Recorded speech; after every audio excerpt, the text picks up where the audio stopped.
Hi, Matt kids. I'm happy to be with you today virtually. I'm really excited to share with you guys our Bible story today. It is really incredible and you're going to love it. But first, I want to play a little game with you. So I'm going to show you two items and I want you to shout out which one you like better, okay? So I have here a basketball and a soccer ball. Can you shout out which one you like better? Shout it out. Okay. What about an apple or an orange? Which one would you eat if you had to eat one right now? Shout it out. All right. Okay, how about if you got to hang out with Black Panther or Ronald McDonald? Which one would you pick? Shout it out. Okay. Last one. Who do you like better? Tom or Jerry? Okay, good job. Believe it or not, that is how a really important decision is made in our story today by a group of people shouting out what they wanted.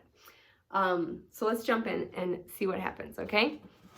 So if you remember last week, it was right after Jesus celebrated the Passover with his disciples and he was in the Garden of Gethsemane praying, and then one of his disciples, Judas, turned against him and brought in a bunch of soldiers, arrested him, and took him to jail. So this is the next morning when Jesus is in front of the governor named Pilate, and they're questioning him to see why he was arrested and if he should have been arrested and what they should do.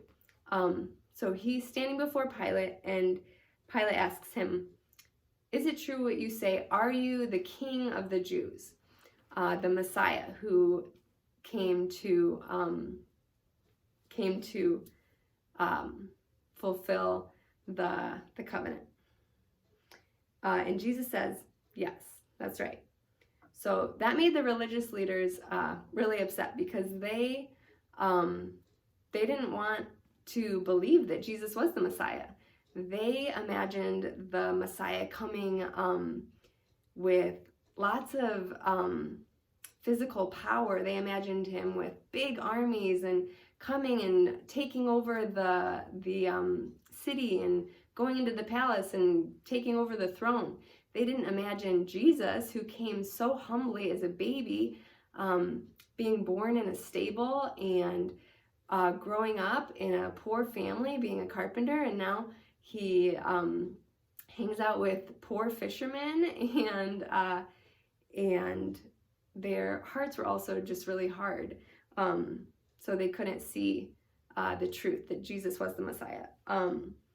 So Pilate offered to release one prisoner, and so he said, "Do you want me to release to you Jesus, King of the Jews, or do you want me to release this crazy guy, Barabbas?" So a normal person might say Jesus, since he didn't actually do anything wrong, and this other guy has done a lot of things wrong.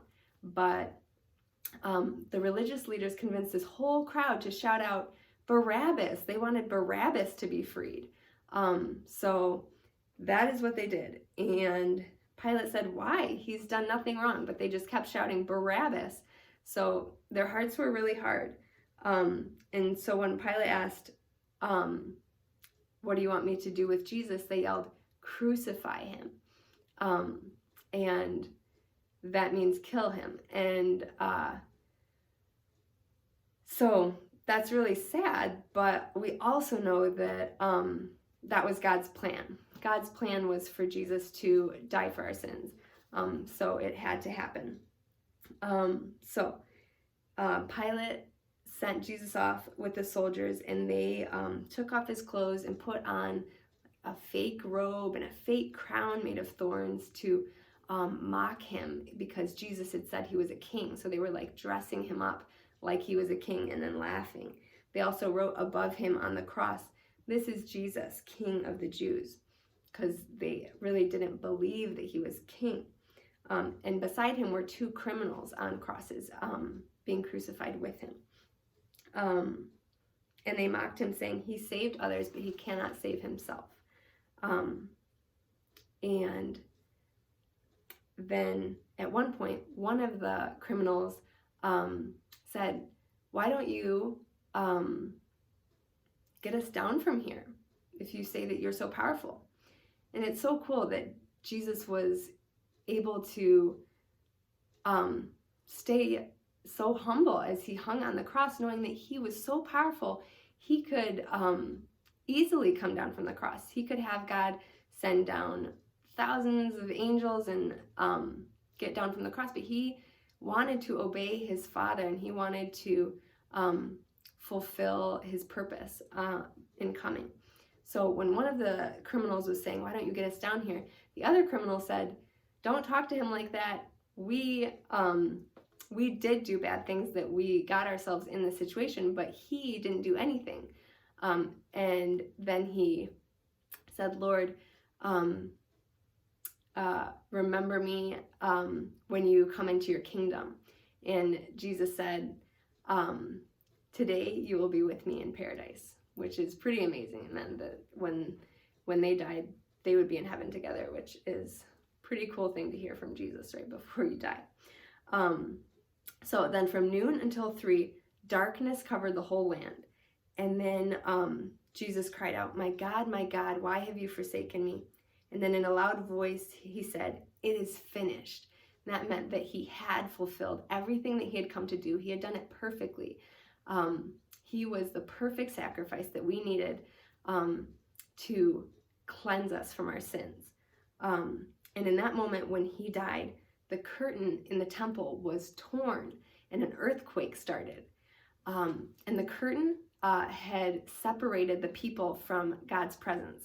It was called the Holy of Holies, and that's where the Ark of the Covenant was and where God's presence rested.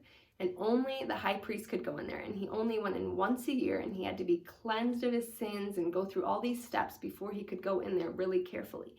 But when Jesus died, he tore the veil, which meant that we can all go into his presence anytime. It is really incredible and something we should remember and be so thankful that Jesus dying on the cross allows him to be living inside of us, and we can talk to him when we're happy, when we're sad, all the time. We have access to his presence. So that is pretty amazing. And so then Jesus was buried in a tomb. And does anyone know if Jesus stays dead? Nope. He doesn't, but that is a spoiler for next week. Okay, so let's look at our new memory verse, which is Ephesians 2:8. It says, for by grace you have been saved through faith, and that is not your own doing. It is a gift of God. So just like we saw the criminal on the cross beside Jesus, he got saved a few minutes before he died, or a few hours, or whatever it was. So he clearly didn't do anything except declare that he believed that Jesus was God before Jesus said that he would be with him in heaven. So we see that it's just Jesus's blood that makes a way for us to be with him for eternity. So that is really good news, and we get to share that. So just I encourage you to take advantage of the awesome privilege we have to talk to Jesus all the time and to tell people how amazing he is. All right? Happy Sunday, MACC kids.